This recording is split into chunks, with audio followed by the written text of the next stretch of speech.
ISKCON নিষিদ্ধের যে দাবি, যে আওয়াজ শুরু হয়েছে, এই আওয়াজ ইসকনকে নিষিদ্ধ না করা পর্যন্ত থামবে না। ইতিমধ্যে আপনারা দেখেছেন যে সন্ত্রাসী কার্যক্রমে অভিযুক্ত থাকার ফলে সন্ত্রাসী ছাত্রলীগকে বাংলাদেশ সরকার নিষিদ্ধ ঘোষণা করেছে। ঠিক একইভাবে ইসকন একটি উগ্রবাদী সন্ত্রাসী সংগঠন। এই উগ্রবাদী সন্ত্রাসী সংগঠনটিকে অনতিবিলম্বে বাংলাদেশে নিষিদ্ধ ঘোষণা করতে হবে।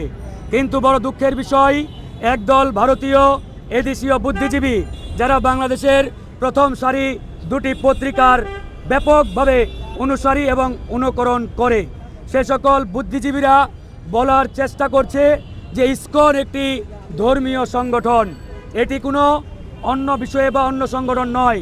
কিন্তু এটি পরিষ্কারভাবে মিথ্যা বানোয়ার তথ্য। ইসকন কোনো ধর্মীয় সংগঠন নয়, এটি একটি ফ্যাসিবাদী উগ্র সন্ত্রাসী সংগঠন। এই বাংলাদেশে হিন্দু, বৌদ্ধ, খ্রিস্টান, মুসলমান সবাই হাজার বছর ধরে পাশাপাশি শান্তিপূর্ণভাবে বসবাস করে আসছে।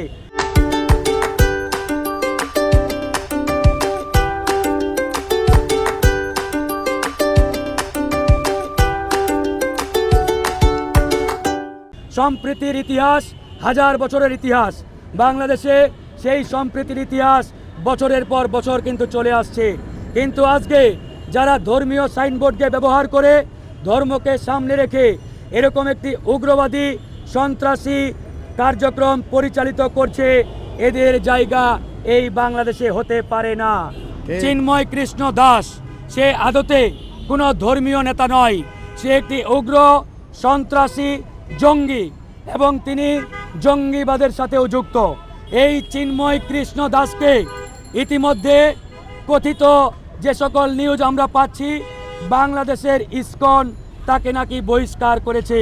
তাহলে আমরা প্রশ্ন রাখতে চাই, বাংলাদেশের ইসকন যদি চিন্ময় কৃষ্ণ দাসকে বহিষ্কার করে, তাহলে এই বাংলাদেশের ইসকনের বাবা বা তাদের মূল যে সংগঠন ভারতীয় ইসকন, সেই ইসকন কেন এই সন্ত্রাসী চিন্ময়ের পক্ষে দাঁড়িয়েছে?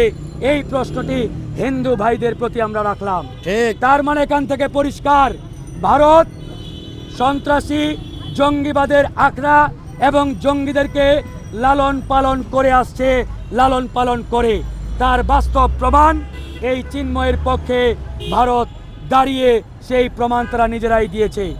আমরা স্পষ্ট করে বলতে চাই, ইতিমধ্যে চিন্ময়ের বিরুদ্ধে একাধিক অভিযোগ আসছে, যার মধ্যে অন্যতম সে শিশুদেরকে মন্দিরে নানান খারাপ কাজে লিপ্ত করেছে এবং শিশুদেরকে বলাৎকারের সাথেও এই চিন্ময় কৃষ্ণ দাস জড়িত।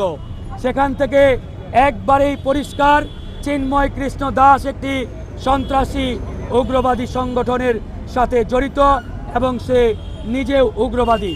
সেই জায়গা থেকে চিন্ময় কৃষ্ণ দাসকে সর্বোচ্চ শাস্তির আওতায় নিয়ে আসার আমরা জোর দাবি জানিয়েছি। আরেকটি কথা আমরা বলতে চাই, এই সরকার ইতিমধ্যে ইসকন এবং ভারতীয় উগ্রবাদী সংগঠনের বিষয়ে অনেকটাই উদারতা এবং নমনীয়তা দেখাচ্ছে। আমরা জাস্ট এই সরকারকে হুঁশিয়ারি দেব যে আপনি যে চেয়ারে বসে আছেন, এই চেয়ারটি হাজারো শহীদের রক্তের বিনিময়ে অর্জিত চেয়ার। এই চেয়ার লাখো আহত সহযোদ্ধার রক্তের বিনিময়ে অর্জিত চেয়ার। সুতরাং আপনি শহীদদের রক্তের উপরে দাঁড়িয়ে এই চেয়ারে বসে উগ্রবাদী সংগঠন সেই ইসকনের ব্যাপারে উদারতা দেখালে, নমনীয়তা দেখালে, এদেশের ছাত্র জনতা, আমরা রাজনৈতিক দলগুলো আপনার বিরুদ্ধে আন্দোলনে কঠোরভাবে নামতে বাধ্য হব। আমরা এখন প্রেস ক্লাবে বক্তব্য দিচ্ছি, আমরা বাইতুল মোকাররমে দিচ্ছি, ভাববেন না আমরা বাইতুল মোকাররমেই সীমাবদ্ধ থাকব। আমাদের এই আন্দোলন এদেশের ছাত্র জনতাকে নিয়ে আমরা অনতিবিলম্বে আপনার বাসভবন ঘেরাওয়ের কর্মসূচি দিতে বাধ্য হব। আরেকটি পয়েন্ট বলেই শেষ করব, ইতিমধ্যে এই সরকারের চতুর্দিকে প্রায় 95 চেয়ারে রয়ের এজেন্ট এবং হাসিনার রেখে যাওয়া সন্তানেরা বসা। ভারতীয় এই দালালদের বসা রেখে বিপ্লবী বাংলাদেশ বিনির্মাণের কথা বলবেন, এটি কোনোভাবেই সম্ভব নয়। আমরা এই সরকারকে বলেছি, অনতিবিলম্বে আপনাদের চতুর্দিকে যে সকল রয়ের দালাল ভারতীয় এজেন্ট রয়েছে, এই ভারতীয় দালাল রয়ের এজেন্টদের বহিষ্কার করুন। এ সকল চেয়ারে এ সকল পদে বাংলাদেশের দেশপ্রেমিকদের আমলাদের জায়গা দেন, আমলাদের পদায়ন করেন, অন্যথায় আপনি নিজেও বিপদে পড়বেন, এই বাংলাদেশকেও বিপদে ফেলবেন। আমরা এই বাংলাদেশকে আর বিপদে ফেলতে চাই না। তাই আপনাকে এখনো সময় আছে, আমরা শুধরানোর সুযোগ দিচ্ছি।